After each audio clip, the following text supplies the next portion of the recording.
அஸ்ஸலாமு அலைக்கும் வரஹ்மத்துல்லாஹி வபரகாத்துஹு. அன்பிற்குரிய சகோதரர்களே, காலையில் நடைபெற்ற முதல் அமர்விலே நாம் என்ன வாதத்தை எடுத்து வைத்தோம், என்ன கேள்வியை கேட்டோம் என்பதையும் அதற்கு ஷேக் அப்துல்லா தரப்பில் சொல்லப்பட்ட பதிலையும் நீங்கள் மறந்திருக்க மாட்டீர்கள். நம்ம என்ன கேட்டோம் என்று சொன்னால், நீங்கள் பெரியார்கள் மகான்கள் என்று இறந்தவர்களை அழைக்கிறீர்கள்.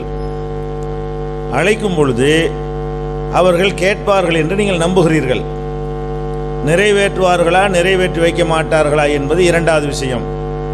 அவங்க உங்களுடைய பேச்சை கேட்குறாங்க, உங்களை அறிந்து கொள்கிறாங்க, அதை புரிந்து கொள்கிறாங்க, வித்தியாசப்படுத்தி தெரிந்து கொள்கிறார்கள் என்ற நம்பிக்கை இருந்தால் மாத்திரம்தான் அழைக்க முடியும். இப்படி செய்வது அல்லாஹ்வுடைய தன்மை நீங்கள் கொடுக்குறீங்க. அல்லாஹ் தான் அனைத்தையும் கேட்பவனாக இருக்கிறான். அதுக்கு இந்த தன்மையை நீங்கள் கொடுத்தீர்களே, ஆனால் நீங்கள் ரெண்டு பதில் தான் ஒன்று சொல்லணும். ரெண்டு தான் நீங்கள் பதில் சொல்லணும். ஒன்று, இந்த மாதிரி அல்லாஹ் தனக்குரிய இந்த சக்தியை ஆற்றலை அவங்களுக்கெல்லாம் கொடுத்துருக்குறான்.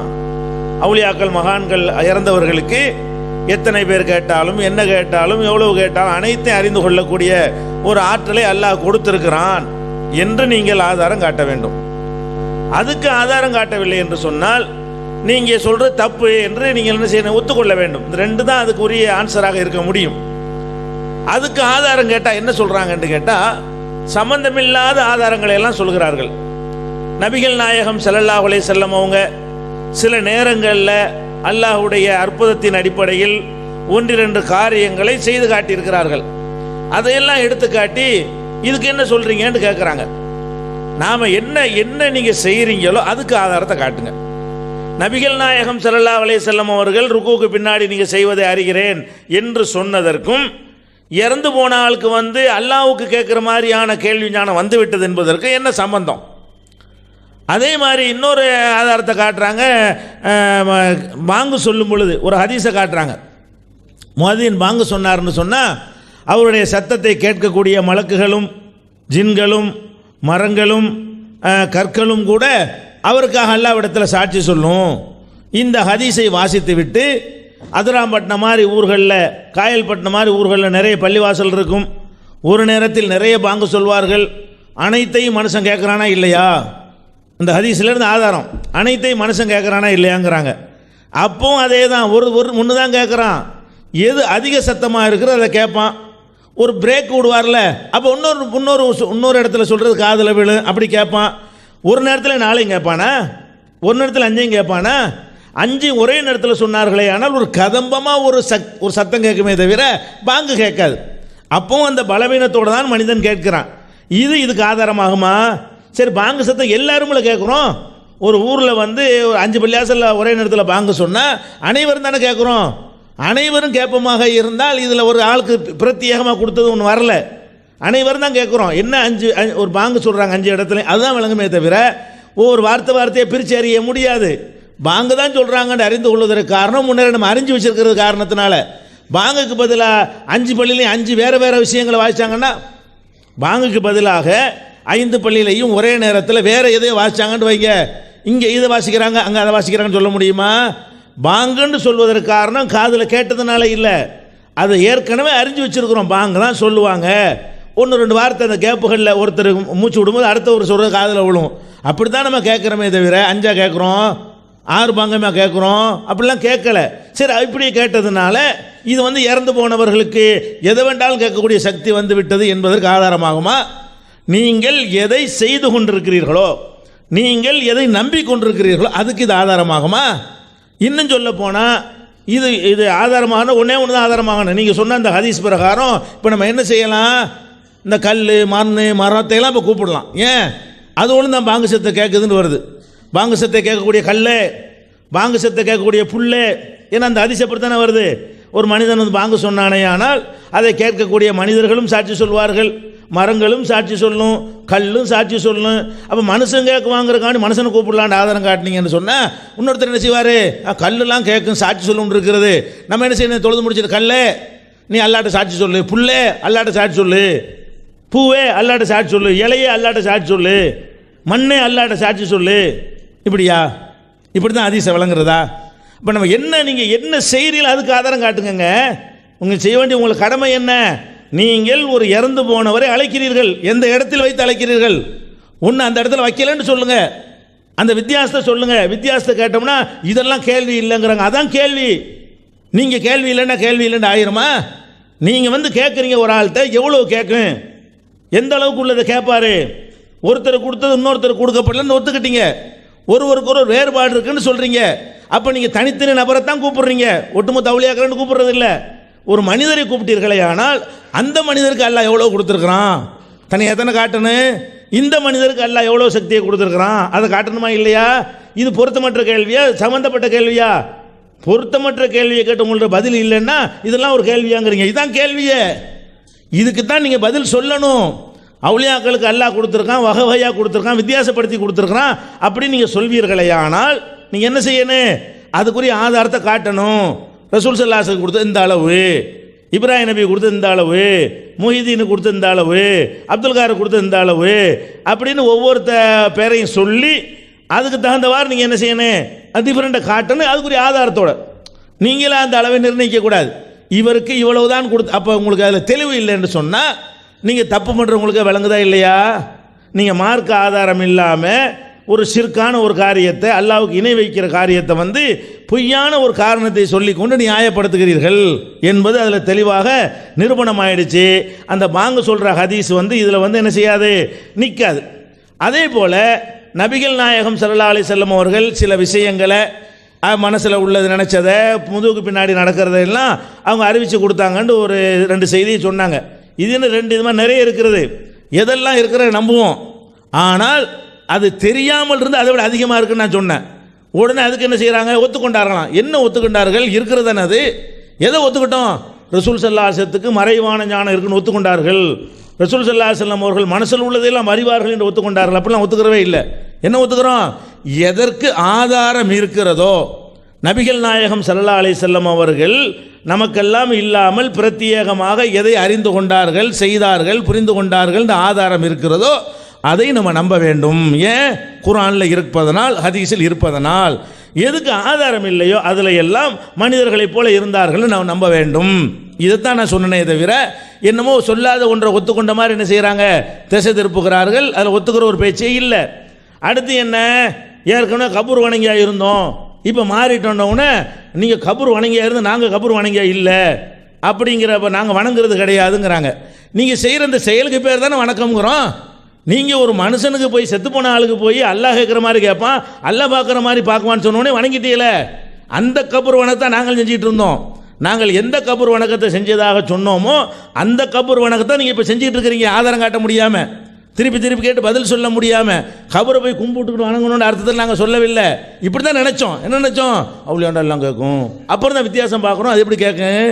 அல்லாஹ்வுடைய கேள்வி இருக்கும். ஆதாரத்தை காணாம தேடி தேடி பார்க்குறோமே, நம்மளுக்கு முன்னோர்கள் தப்பாவில் கைடு பண்ணிட்டாங்க என்று விளங்கி கொண்டு வந்துட்டோம். அப்போ நாங்கள் எதிலிருந்து நாங்கள் விடுபட்டு வந்தோமோ அதைத்தான் நீங்கள் இப்போ செய்து கொண்டிருக்கிறீர்கள். அப்போ இல்லைன்னா நீங்கள் என்ன செய்யணும்? 2 தானே சொல்லணும். நீங்கள் ஒருத்தரை கூப்பிடுறீங்க, அப்துல் காதரே மொஹிதீன் கூப்பிடுறீங்க, ஆயிரக்கணக்கான பேர் கூப்பிட்றானா இல்லையா? இந்த ஆயிரக்கணக்கான அது லிமிட்டே கிடையாது, கோடியும் கூப்பிடுவான். கூப்பிட்ற அத்தனை பேர்னு வச்சுக்கிறங்க. கூப்பிட்ற அத்தனை பேருடைய பிரார்த்தனை அவருக்கு விளங்கும் நினைக்கிறீங்க. கூப்பிட்ற அத்தனை விளங்குவது வந்து இறைத்தன்மையா மனுஷத்தன்மையா? இதுதான் பிரச்சனை, ஒரே நேரத்தில் விளங்குதல் என்பது. இதுக்கு உதாரணத்துக்காக வேண்டி கோடிக்கணக்கான சொன்னோன்னே கோடி இருந்தாலும் ஒரு லிமிட் ஆகி விட்டுங்கிறாங்க. கோடிங்கிற அதுக்காக சொன்னோம். கோடினா என்ன அர்த்தம்? எண்ணிக்கையில் அடங்காதுன்னு வச்சுக்கிறங்க. வார்த்தை தானே வித்தியாசம். எண்ணிக்கையில் அடங்காது அல்லாஹ் கேட்கும். அதே மாதிரி அவுளியாக கேட்க நீங்கள் நினைக்கிறீங்க. எத்தனை பேர் கூப்பிடுகிறார்களோ அத்தனை அவர் விளங்குவார், அத்தனையும் பார்ப்பார், அத்தனையும் புரிந்து கொள்வார் என்றால் இப்படியான ஒரு ஆற்றல் அவுளியாக்கள் கொடுக்கப்பட்டுச்சு. ஆதாரம் காட்டணும். யார் யாருக்கு கொடுக்கப்பட்டுச்சு? ஆதாரம் காட்டணும். என்னென்ன வித்தியாசத்தில் கொடுக்கப்பட்டுச்சு? ஆதாரம் காட்டணும். இதெல்லாம் காட்டி நிறுவலை என்று சொன்னால் நீங்கள் செய்கிற சிறுக்கு தானே. அல்லாஹ்வுடைய இடத்துல வச்சுவிட்டு அப்புறம் சிறுக்கு இல்லைன்னு என்ன அர்த்தம்? அல்லாஹ்வுடைய இடத்துல அல்லாஹ்வுடைய பவர் அவருக்கு நினைத்த பிறகு அதனால் சிறுக்கு இல்லை நீங்களா சொல்லிக்கிட்டா இல்லைன்னு ஆயிருமா? அப்போ இதுதான் நாம் வைத்திருக்கிற வாதம். அப்போ இந்த லைஸ கமிஸ்லிஹி ஷைஉன்கிற அந்த திருக்குர்ஆன் வசனத்தின் அடிப்படையில் அது கேட்குறதையும் பார்க்குறதையும் பற்றி தான் பிரத்யேகமாக சொல்கிறது. யார் கேட்குறதும் பார்க்குறதும் அல்லாஹ்வுக்கு போல இருக்குன்னு நினைக்கிறார்களோ அவங்க அல்லாஹ்வை போல இன்னொருத்தை உண்டாக்கி விட்டார்கள்.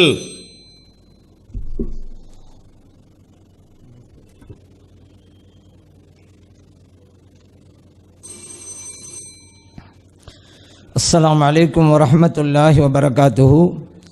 கண்ணியத்திற்குரிய உலமா பெருமக்களே, அன்பார்ந்த பெரியவர்களே, இளைஞர்களே, எதிர்த்தரப்பினர் தங்களுடைய வாதத்தில் எல்லைங்கிறீங்கள, அதுக்கு அளவு என்ன அப்படிங்கிறாங்க. அப்படி பார்த்தா அல்லாஹ் கேட்குறான், நம்மளும் கேட்குறோம்ல. இப்போ நம்முடைய கேள்விக்கு இப்போ என்ன இல்லை? அல்லாஹ் பார்க்குறான், நம்மளும் பார்க்குறோம். இப்போ அல்லாஹ்வுக்கு இருக்கக்கூடிய பண்பு தான் நம்மகிட்ட இருக்குது. நம்ம சொல்கிறோம் இது எல்லை உள்ளது, இறைவனுடைய பார்வை எல்லை இல்லாங்கிறோம். அப்போ நம்ம எல்லை உள்ளன்னு சொல்லிட்டோம்ல. இப்போ நம்முடைய பார்வை என்ன இல்லைன்னு கேட்டாக்கா, ஒரு ஆளுக்கு கம்மியாக பேசினாலும் கால் விழுவும், கொஞ்சம் சத்தம் போட்டால் தான் செலவு கால் விழுவும். பார்வையில் கண்ணாடி இல்லாமல் பார்க்குறவங்களும் இருக்கிறாங்க, கண்ணாடி போட்டால் பார்க்குறவங்க இருக்கிறாங்க. கண்ணாடி இல்லாவிட்டால் கூட ஓரளவுக்கு பார்வை போகும், அதை விட நல்லா போகிறதும் இருக்குது. இப்போ அந்த கேள்வி அங்கே எழுப்புனா இங்கே கேள்வி வருதா இல்லையா? ஏன்னா அல்லாஹ்வுடைய பண்பு தானே இது, கேட்குறதுங்கிறது. பார்க்குறதுங்க தான் அல்லாஹ்வுடைய பண்பு தானே. எல்லை இல்லைங்கிற வச்சு தானே வித்தியாசப்படுத்துகிறோம். இப்போ நமக்கு எல்லை இருக்குதுன்னு சொன்னால் இதில் லிமிட் என்ன? அதான் இப்போ பிரச்சனை. நம்ம என்ன கேள்வி வச்சோம்? அல்லாஹ்வுக்கு மட்டும்தான் இது இருக்கிறது. எல்லோரும் பேசினால் ஒரு சமயத்தில் கேட்பது என்பது அல்லாஹ்வுக்கு மட்டும் இருக்கிறது. இதை வலியுள்ளாக கொடுக்கிறீர்கள், ஆவி ஷிர்க் என்று சொன்னீர்களே. அல்லாஹ்வுக்கு மட்டும், அல்லாஹ்வுக்கு இருக்குதாங்கிறது அதுக்கு ஆதாரம் கேட்க மாட்டோம். அல்லாஹ்வுக்கு மட்டும் இருக்கிறது நீங்களே, அதுக்கு ஆதாரம் தாங்காண்டு நாங்கள் காலை அமரும் தொடக்கத்திலே இருந்து இதுவரைக்கும் கேட்குறோம். ஒரு ஆதாரத்தை தர முடிந்ததா? அப்போ என்ன இல்லைன்னு ஆகிப்போச்சு. இல்லாத ஒன்றை மார்க்கத்தில் இப்படி தான் இருக்குன்னு சொல்லணே, இதுவும் ஒரு இணை வைப்பு தானே. அதைத்தானே அல்லாஹ் குர்ஆன் சொல்கிறான், அஃபரஐத மனித்தஹத இலாஹஹு ஹவா, தன்னுடைய மனோ இச்சையை இறைவனாக ஆக்கி கொண்டார்களா? இப்போ பாருங்கள், இஸ்லாத்து இல்லாத ஒன்றை அவங்களே உருவாக்கி இதை வலியுள்ளாக்கு கொடுக்குறீங்களா அப்படின்டா இது மனோ இச்சையா இல்லையா? இறைவனுடைய பிரகாரம் இது ஒரு ஷிர்கா இல்லையா? இந்த ஷிர்கை ஏன் செய்றீங்க? இதுதான் நம்முடைய கேள்வி. அதை விட்டுவிட்டு எல்லைங்கிறீங்க. நம்ம கேட்ட கேள்விக்கு பதில் என்ன? அதே போல் ஒரு சில விஷயங்கள் நம்ம சொன்னோம், ஆதாரத்தை அடிப்படை கேட்ட கேள்விக்கு பதில் சொன்னோம். இப்போது பலதை ஒரே நேரத்தில் ஒருவர் கேட்பாரா அப்படின்னு ஒரு கேள்வி வச்சாங்க. அதுக்கு தான் சொன்னோம், பாருங்கள், பாங்கு பல இடத்துல சொல்லப்படுது. ஒருவர் கேட்டதால் தானே மறுமையில் வந்து ஷாஹிது சொல்கிறாரு, சாட்சி சொல்கிறாரு. அப்போ அல்லாஹ் தஆலா கேட்பானே, ஒரு ஆள் ஒன்றை தானே போய் கேட்க முடியும், நீ என்ன 10 படியாசலுக்கு சாட்சி சொல்லி வர்ற அப்படின்னு அல்லாஹ் கேட்பானே அவரை பார்த்து. அல்லாஹ் அப்படி கேட்கணும், ஒரு ஆள் தான் கேட்க முடியும். நீ 10 பாங்கடா நீ சாட்சி சொல்லாத, ஒரு பாங்கு மட்டும் சாட்சி சொல்லு அப்படின்னு சொன்னால் ஒரு சவுண்டை கேட்டாலே அவர் சாட்சி சொல்லுவார் அப்படிங்கிறது. அப்போ என்ன அர்த்தம்? அவருக்கு எப்படி வேண்டாலும் அங்கே போய் சாட்சி சொல்லுவாரா இல்லையா? இன்னார் பாங்கு சொல்லுவாரா இல்லையா? அதுக்கு ஒரே நேரத்தில் கேட்க முடியுமாங்கிறது தான் வச்சோம். அவங்க கேள்வி கேட்குறாங்களாம். அப்படி என்றால் இதன் மூலம் நீங்கள் செய்வது சரியாகி விடுமா? அதுக்காக நாங்கள் இது ஆதாரம் காட்டணும். வலிமார்கள்ட்ட கேட்கலாங்கிறதுக்காக இது ஆதாரம் காட்டணும். பாங்கு கேட்கக்கூடியவர் சாட்சி சொல்ல வருவார், ஆகவே வலிமாரத்தில் கேட்கலாம் அப்போ நாங்கள் சொன்னோமே. அப்போ தான் நீங்கள் சொல்லலாம். இதுக்கும் நீங்கள் செய்கிறதுக்கும் என்ன சம்மந்தம் கேட்கலாம். நீங்கள் கேட்டு ஒரு கேள்விக்கு பதில் சொன்னோம். ஒருவர் பலதை கேட்க முடியுமா? ஒரு நேரத்தில் கேட்கலாம் அப்படி நம்ம சொன்னோம். அதே போல் நம்ம எதுக்கு நாங்கள் ஒன்றை தலீலாக காட்டுறோன்னு வைங்க, அதுக்காக வேண்டி இதை வச்சுக்கிட்டு அதுவா அப்போ நாங்கள் சொல்லவே இல்லையே, சொல்லாதே நீங்கள் சொல்கிறீங்க. அதே போல் அவங்க பல ஷிர்க் பண்ணுறாங்க. குழந்தை பாக்கியம் அல்லாஹ் தான் கொடுக்க முடியும் அப்படிங்கிற நமக்கெல்லாம் தெரிஞ்சதாங்க. ஆனால் அவங்க வந்து பொறுப்பில் இருக்கும்போது ஜன்னத்து பத்திரிகையில் அவங்க வந்து குழந்தை பாக்கியம் வந்து ஒரு மனிதர் கொடுப்பாருன்னு சொல்லி ஒரு விளம்பரத்தையே போட்டுக்கிறாங்க. இதுதான் பச்சை ஷிர்க்குன்னு நம்ம சொல்கிறோம். எல்லாம் ஆமோதிக்கிறாங்க. இப்போ பாருங்கள், ஒரு விளம்பரம் அது ஜன்னத்து பத்திரிகையில், அதில் பாருங்கள் தலைப்பே குழந்தை பாக்கியம். குழந்தை அல்லாஹ் தானே கொடுக்குறான். யஹபுலிமை யஷாவு இனாசன் வயஹபுலிமை யஷாவு துக்கூர், நாடிவருக்கு அல்லாஹ் தாலா பெண் குழந்தையை கொடுப்பான், நாடியவங்களுக்கு ஆண் குழந்தை கொடுப்பான். அதுதான் தௌஹீது அப்படிலாம் சொன்னவங்க குழந்தை பாக்கியம் அப்படின்னு ஒரு ஹெட்டிங்கை போட்டு ஒரு விளம்பரம் கொடுக்குறாங்க. திருமணமாகி பல ஆண்டுகள் ஆகியும் சிகிச்சைகள் பல செய்தும் குழந்தை பாக்கியம் கிட்டாத கணவன் மனைவியர் ஹாஜி டாக்டர் ஒரு ஆளை போட்டு அவர்களை நேரில் சந்தித்து நல்ல ஆலோசனைகளையும் மருந்துகளும் பெறலாம். அதாவது குழந்தை பாக்கியம் கிட்டாத கணவனு இவர்கிட்ட போனால் குழந்தை கிடைச்சிருமா? இப்போ இது வந்து ஷிர்கா இல்லையா? இப்போ இதெல்லாம் யார் நாங்களா சொன்னோம்? அதனால தான் அவங்க சொல்கிறாங்க ஷிர்க்கை பல வகையில் அவங்க சொல்கிறாங்க. அதே போல் பாருங்கள், இன்னும் பல ஷிர்க்கு அவங்கள்ட்ட இருக்குது. அவங்க விளம்பரம் கொடுக்குறாங்க அவங்க உணர்வு பத்திரிகையில். இரத்த தானம் செய்வீர், மனித உயிர் காப்பீர். மனித உயிரை காக்கிறது யாரு? அல்லாவா மனுஷனா? இப்போ பாருங்கள் எப்படி கேள்வியெல்லாம் திரும்புதுங்கிறத அந்த இளைஞர்கள் யோசிக்கிறாங்க. பார்த்தீங்களா, ஆமதிக்கிறாங்க. இப்போ அதனால் அல்ஹம்துலில்லாஹ் அல்ஹம்துலில்லாஹ். இப்போ இறைவனுக்கு மட்டும் அல்ஹம்துலில்லாஹ் அல்ஹம்துலில்லாஹ் அல்ஹம்துலில்லாஹ் இறைவனுக்கு மட்டும் இருக்கிற தன்மைகளை மனிதனுக்கு கொடுப்பது யார்? யார் இப்போ ஷிர்க்கு பண்ணுறாங்க? உயிர் காப்பது இறைவன் இருக்க, மனிதர்கள்ட்ட போய் நீங்கள் உயிரை காடுங்க அப்படிங்கிறாங்க. இந்த உதவி தேடுவது ஷிர்க்கா இல்லையா? ஒரு ஆள் குழந்தை பாக்கியமே இல்லாவிட்டால் நான் குழந்தை தர்றேன் அப்படிங்கிறாரு, அதுக்கு விளம்பரம் போடுறாங்க. இது ஷிர்க்கா இல்லையா? இதில் நம்முடைய கேள்வி. நம்ம சொல்லிட்டாங்க இறைவனை தவிர வேறு யாருக்கும் எந்த சக்தியும் இல்லைன்ட்டோம், தெளிவாக இருக்கிறோம் அதில். அதே போல் பாருங்கள், நபிகள் ஸல்லல்லாஹு அலைஹி வஸல்லம் அவங்களுக்கு சில தகுதியில் இருக்கிறா சொன்னோம். இப்போ சொல்கிறாங்க இருக்குது, நாங்களும் ஒப்புக்கொள்கிறோம், வித்தியாசம் இருக்குது. அப்போ முன்னாலே சொன்னீங்க அந்த வித்தியாசம் இல்லாமல் இருந்தால் நீங்கள் கொடுக்குறீங்க அப்படின்னு சொல்கிறீங்க. இப்போ ஒரு குறிப்பிட்ட எதில் இருந்தால் தெரியும், தொலைவில் இருந்தால் தெரியுமா? இது அல்லாஹ்க்கு உள்ளதில், இது அல்லாஹ்க்கு இருக்கிற மற்றவங்களுக்கு கொடுக்கலாமா அப்படின்னீங்களே. இப்போ நபிகள் ஸல்லல்லாஹு அலைஹி வஸல்லம் மூத்தாங்கிற இடத்துல யுத்தம் நடத்தப்பட்ட போது ஒவ்வொரு சஹாபியும் ஷஹீதான போது மதீனாவில் இருந்துக்கிட்டே சொன்னாங்களே, ஸெய்த் ரலியல்லாஹு அன்ஹு இப்போ ஷஹீதாயிட்டாங்க. கொஞ்சம் நேரம் கழித்து சொல்கிறாங்க ஜாஃபர் ரலியல்லாஹு அன்ஹு ஷஹீதாயிட்டாங்க. இன்னும் கொஞ்சம் நேரம் கழித்து சொல்கிறாங்க அப்துல்லாஹ் இப்னு ரவாஹா ரலியல்லாஹு அன்ஹு ஷஹீதாயிட்டாங்க. இது புகாரில் பதிவு செய்யப்பட்டிருக்கு. அதுக்கடுத்து சொல்கிறாங்க ஹாலித் இப்னு வலீத் ரலியல்லாஹு அன்ஹு தலைமை ஏற்று வெற்றி வாங்கி சூடுறாங்க. இது எல்லாம் புகாரில் இருக்குங்க. மூத்தாங்கிற இடம் சிரியா நாடு, அரபியில் ஷாம்னு சொல்லுவாங்க. அங்கே நடுபெற யுத்தத்தை நபிகள் ஸல்லல்லாஹு அலைஹி வஸல்லம் மதீனாவில் இருந்துக்கிட்டே பார்க்குறான்னு சொன்னால் இப்போ நம்மளால முடியாது, அவங்களுக்கு இருக்குது. அப்போ அல்லாஹ் கொடுத்துருக்காங்கிறோம். உடனே அது இதுக்கு ஒரு எல்லை கேட்டிங்களா, இப்போ எல்லையும் தாண்டி போதா இல்லையா? அதுக்காக நபிகள் ஸல்லல்லாஹு அலைஹி வஸல்லம் அல்லாஹ்வுக்கு இருக்கிற பண்பை தனக்கு இருக்கிறதா கூறிட்டாங்களா? இல்லை. அல்லாஹ் வேறு, நபிகள் ஸல்லல்லாஹு அலைஹி வேறு தானே. ஆனால் நம்மளால் முடியாத செய்கிறாங்கல்ல. எத்தனை பேர் என்பதல்ல, இறைவனுடைய படைப்புக்கு இறைவன் இதை கொடுத்திருக்கிறானா இல்லையா? அதான் கேள்வி. கொடுத்திருக்கிறான் என்றால் ஷிர்க் எப்படி வரும்? இல்லை அவருக்கு கொடுத்திருக்கிறான் இவருக்கு கொடுத்தான்னு சொன்னாதான் ஷிர்க் அப்படின்னா அது என்ன? ரெண்டு பேரும் அல்லாஹ்வுடைய படைப்பு தானே. நபிகள் ஸல்லல்லாஹு அலைஹி வஸல்லம் அல்லாஹ் படைப்பு தான், ஒரு இறை நேசம் அல்லாஹ் படைப்பு தான். இவருக்கு இல்லை அவருக்கு இருக்குன்னு வேண்டாம் சொல்லுங்க. ஆனால் அங்கே இருக்குன்னு சொன்னால் ஷிர்க் இல்லை, இங்கே இருக்குன்னு சொன்னால் ஷிர்க்குன்னு சொன்னால் அதெல்லாம் ரெட்டை அளவுகோல். ரெண்டு பேரும் இவருடைய அடியார்கள் தானே. அவங்க நிலைப்பாடு என்ன? சரி, இதையும் தாண்டி நபிகள் ஸல்லல்லாஹு அலைஹி சொல்கிறாங்களே, நான் இந்த இடத்துல இருந்துக்கிட்டு ஹவுதலை பார்க்கிறேன் அப்படிங்கிறாங்க. அல்லாஹ் இப்பொழுது பார்க்கிறேன்ங்கிறாங்க. புகாரில் பதிவு செய்யப்பட்டிருக்கு. இப்போ ஹவுது எங்கே இருக்குது? நபிகள் ஸல்லல்லாஹு அலைஹி வஸல்லம் மதீனாவில் இருந்துக்கிட்டு நான் பார்க்குறாங்களே, எப்படி பார்த்தாங்க? நம்மளால் முடியுமா? அப்போ இது இறைவனுக்குள்ள ஆற்றலை ஸல்லல்லாஹு அலைஹி வஸல்லம் தனக்கு இருப்பதா சொல்லிவிட்டாருங்களா? இப்போ இதையெல்லாம் சொன்னால் வித்தியாசப்படுத்தீங்கல்ல, அந்த வித்தியாசம் படுத்துங்கிறோம். என்னத்தான் வானத்தில் இருக்கிறத பார்த்தாலும் நபிகள் ஸல்லல்லாஹு அலைஹி வஸல்லம் பார்வை எல்லை உள்ளது தான், முடிஞ்சு போச்சு. லைஸ கமிதிலி ஷை, இறைவனை போன்று எவரும் இல்லை. என்னதான் மூத்தாங்கிற இடத்துல பார்த்தாலும் சரிதான், லைஸ கமிதிலிஹி ஷை, இதெல்லாம் எல்லை உள்ள இடங்கள், இதற்கு அப்பாற்பட்டவன் இறைவன்.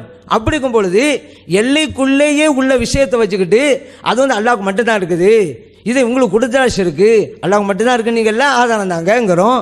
இது தரவே இல்லையே. இன்னும் சொல்லப்போனால் இன்னும் நம்ம விளக்கம் கொடுத்தோம். அல்லாஹ்வுக்கு மட்டும் இருக்கக்கூடியதை பிறருக்கு இருப்பதா சொன்னால் கூட வித்தியாசம் இருக்குன்னு புரியுறீங்களே, அந்த மாதிரி எல்லா இடத்தையும் புரியுங்கன்றோமே. இப்போ ஒவ்வொரு நாளும் கொடுத்துருக்குறான், அல்லாஹ் கொடுத்துருக்குறான், அல்லாஹ் கொடுத்ததுனால அல்லாஹ் மாறிட்டாங்களா? இல்லை. நம்ம அதில் தெளிவாக இருக்க வேண்டும். நபிகள் ஸல்லல்லாஹு அலைஹி வஸல்லம் அவர்களுக்கும் சரி மற்ற நபிமாருக்கும் சரி அல்லாஹ் தஆலா நான் குழந்தை தருவாங்கிறான், ஜிப்ரீல் அலைஹிஸ்ஸலாம் குழந்தையை தருவாங்கன்னு சொன்னதாக சொல்லி காட்டுறான். வித்தியாசப்படுத்துகிறோமா இல்லையா? தனக்குள்ள பண்பை ஜிப்ரீலுக்கு இருப்பதாக இறைவன் சொல்லியும் கூட அது வேறு இது வேறு வித்தியாசப்படுத்திட்டோமே.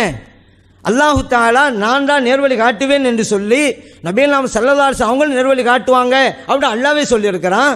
இருந்தாலும் கூட ரெண்டுக்கும் வித்தியாசம் இருக்கிறது. தெளிவாக இருக்கிறோமா இல்லையா? அதே போல மூத்தாக்குறது அல்லாஹ் தான். அந்த பண்பை மலக்குள் மௌத்துக்கும் இருப்பதா அல்லாஹ் சொல்றான். ஆனால் நம்ம என்ன சொல்றோம்? அப்படி சொன்னாலும் வித்தியாசம் இருக்கிறது அப்படிங்கிறோமா இல்லையா? அப்படிக்கும் பொழுது பல பேர் சொன்னதை கேட்டுட்டாருன்னு சொல்லிட்டா ஷிர்கா போச்சு ஷிர்கா போச்சுன்னு சொல்றீங்க. ஷிர்க் எப்படி வரும்? அல்லாஹ் கொடுத்தாண்டாலே ஷிர்க் எங்கே இருக்குது? எல்லை இருக்கிறதுன்றாலே ஷிர்க் எங்கே இருக்குது? நம்ம லைச கமிசிலிஹி செய்யணும் அப்படின்னு வச்சுட்டா எந்த பிரச்சனையும் கிடையாது அப்படிங்கிறத நினைவிலே வைங்க. அதே போல் நம்ம கபரை வணங்கணும்னு சொன்னாங்க. கபரை வணங்குறாங்கங்கிறத அவங்க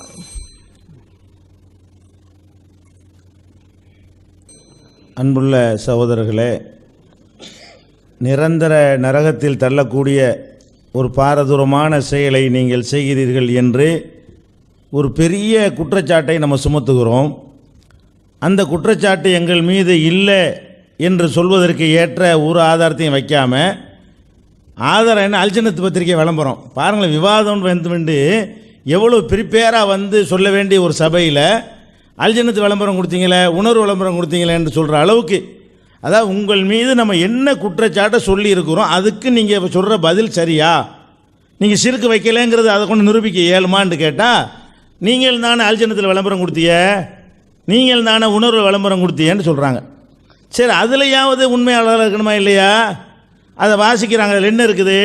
குழந்தை பாக்கியம் இல்லாதவர்கள் வந்து ஆலோசனைகளும் மருந்துகளும் பெறலான் இருக்குது.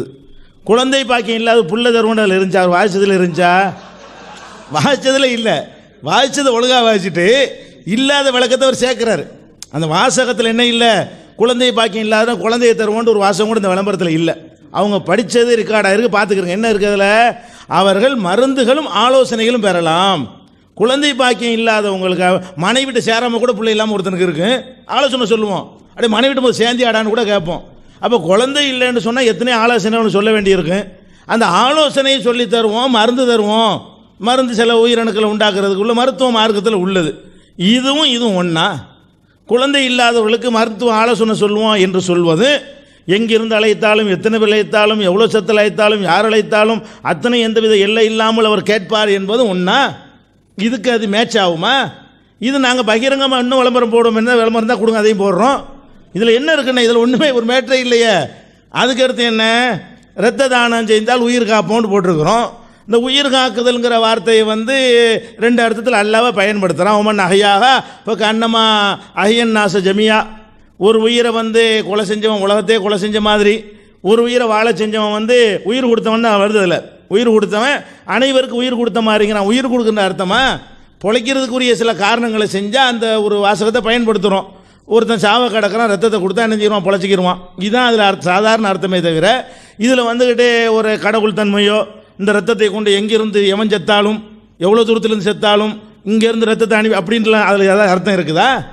இறந்தவர்களை அழைக்கும் பொழுது உள்ள அந்த இறைத்தன்மை இதில் என்னமாவது இருக்குதான்னு கேட்குறேன். இது ஒரு உதாரணமா? அப்போ நம்ம உதாரணங்கள்லாம் சொல்லலாம், உதாரணம் தேவை புரிந்து கொள்வதற்கு சொல்லலாம், பொருத்தமாக இருக்கணுமா இல்லையா? இப்போ நீங்கள் செய்கிற செயலுக்கு இந்த நீங்கள் சொல்கிற ஹதீஸும் ஆதாரமாக இருக்க மாட்டேங்குது, இந்த உதாரணமும் ஆதாரமாக இருக்க மாட்டேங்குது. அடுத்து என்ன சொல்கிறீங்க? மனிதர்கள்லையே கேட்குற திறன் ஒரே மாதிரியாவா இருக்கிறது? ஒருத்தர் கூட கேட்பார், ஒருத்தர் குறைய கேட்பார், இப்படிலாம் வித்தியாசம் இல்லையாங்கிறீங்க. வித்தியாசம் இருக்கிறதுக்கு நாங்கள் கேட்ட கேள்விக்கு என்ன சம்பந்தம்? வித்தியாசம் இருந்தால் எல்லை இல்லைன்னு ஆயிருமா? ஒரு மேக்சிமம் மினிமம் எல்லாத்திலும் இருக்க தானே செய்யும்.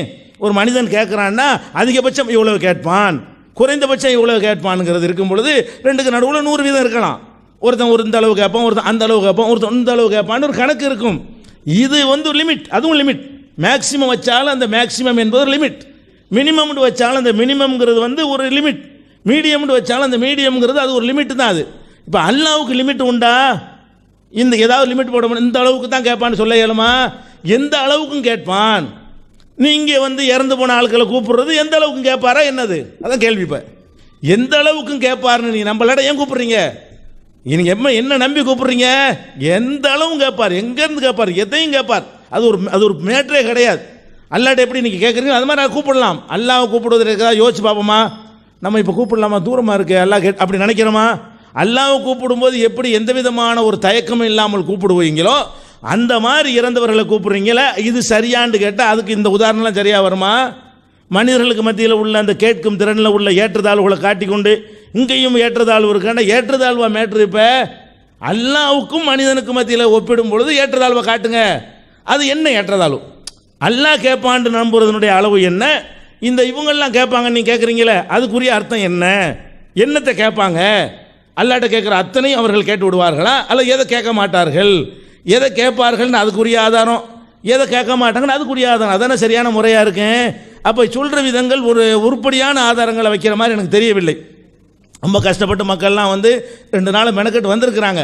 இந்த மாதிரி அல்ஜனத்து உணர்வு இது இல்லாமல் ஒரு ஆதாரம் இதுக்காக வர்றாங்க.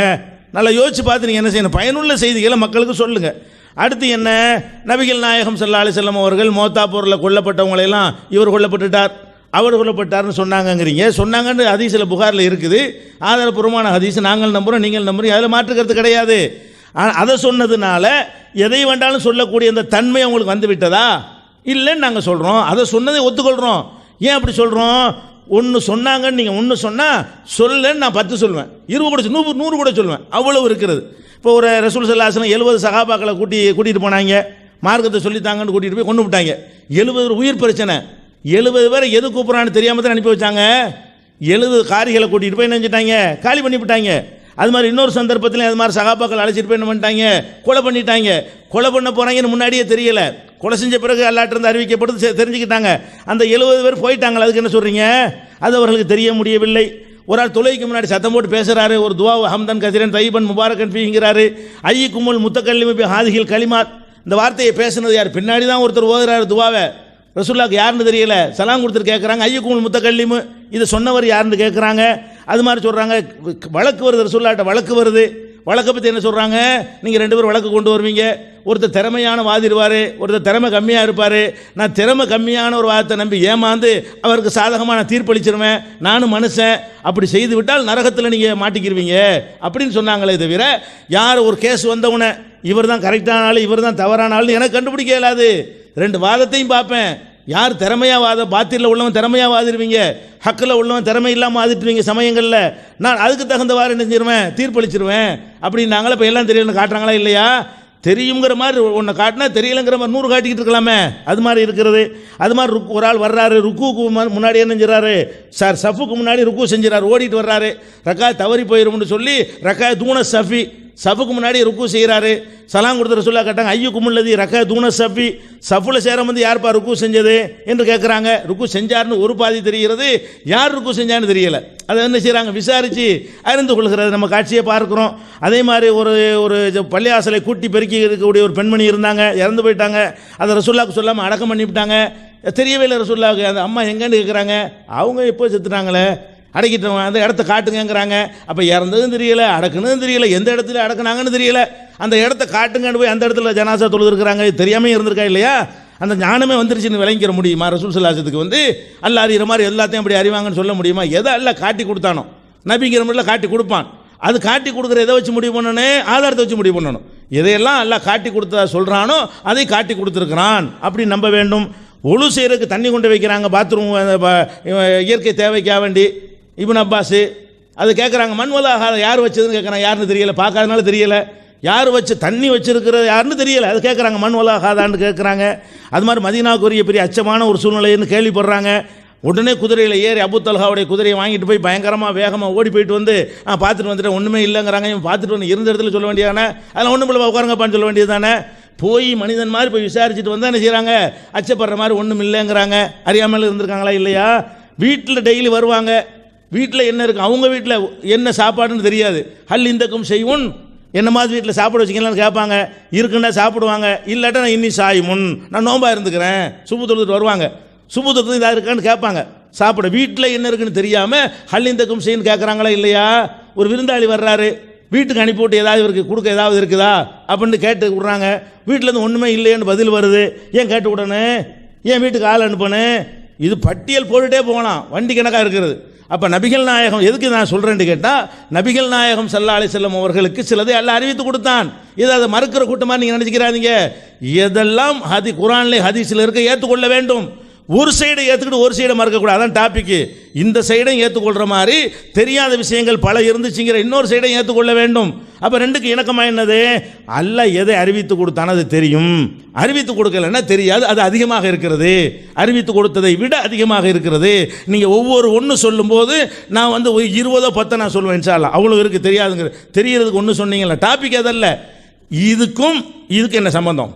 ஒன்றே ஒன்று ரசூலுல்லாஹ் சொன்னதுனால, மொத்தா போரில் உள்ளது சொன்னதுனால, இறந்து போனவர்கள் யார் எந்த இறந்து போனவராக இருந்தாலும் எவ்வளோ பேர் கேட்டாலும் அந்த லிமிட் இல்லாமல் அவர் விளங்கும் என்பதற்கு இது ஆதாரமா? எதை நான் ஷிர்க்குன்னு சொல்கிறேன்னா அது ஷிர்க்கு இல்லைன்னு நீங்கள் நிறுவனமா இல்லையா? உங்கள் மீது அது கடமை இருக்கா இல்லையா?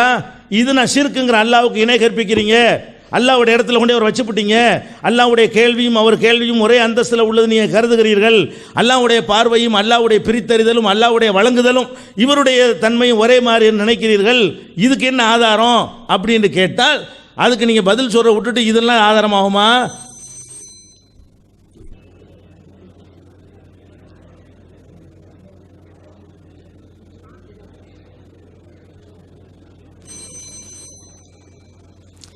அன்பானவர்களே, நம்ம பத்திரிகையில் வந்த விஷயத்தை படித்து காட்டினது எதுக்கு அப்படின்னு புரிஞ்சுக்கிட்டு பதில் சொல்லணும். உங்கள் பத்திரிகையில் குழந்தை பாக்கியம் தர்றோன்னு போட்டுக்கிறீங்க, அதனால் வழி உள்ள உதவியாடலாம் அப்படின்னு நாங்கள் சொன்னோமா? உங்கள் பத்திரிகையில் உயிர் காப்பீர் அப்படின்னு போட்டிருக்கிறீங்க, அதனால் வழி உள்ளாட்ட கேட்கலாம் அப்படின்னு சொன்னோமா? நம்ம நிலைப்பாடு என்ன? தமிழ்நாடு தௌஹீத் ஜமாத்தினர்கள் ஷிர்க்குக்கும் பித்அத்திற்கும் சொந்தக்காரர்கள் என்பது நம்ம நிலைப்பாடு, எங்கள் நிலைப்பாடு. அதுக்கு ஆதாரமாக நம்ம காட்டினாக்கா நீங்கள் என்ன புஸ்தத்தையெல்லாம் ஆதாரம் காட்டிங்க? நாங்கள் சொன்ன விஷயத்துக்கு ஆதாரமாக இதை கொண்டு வந்தால் அதுக்கு தான் ஆயத்தையும் ஹதீஸையும் அள்ளி போட்டுக்கிட்டே இருக்கிறோமே, நீங்களும் பதில் சொல்லலை. ஆமோதிக்கிறாங்க அல்ஹம்துலில்லாஹ்.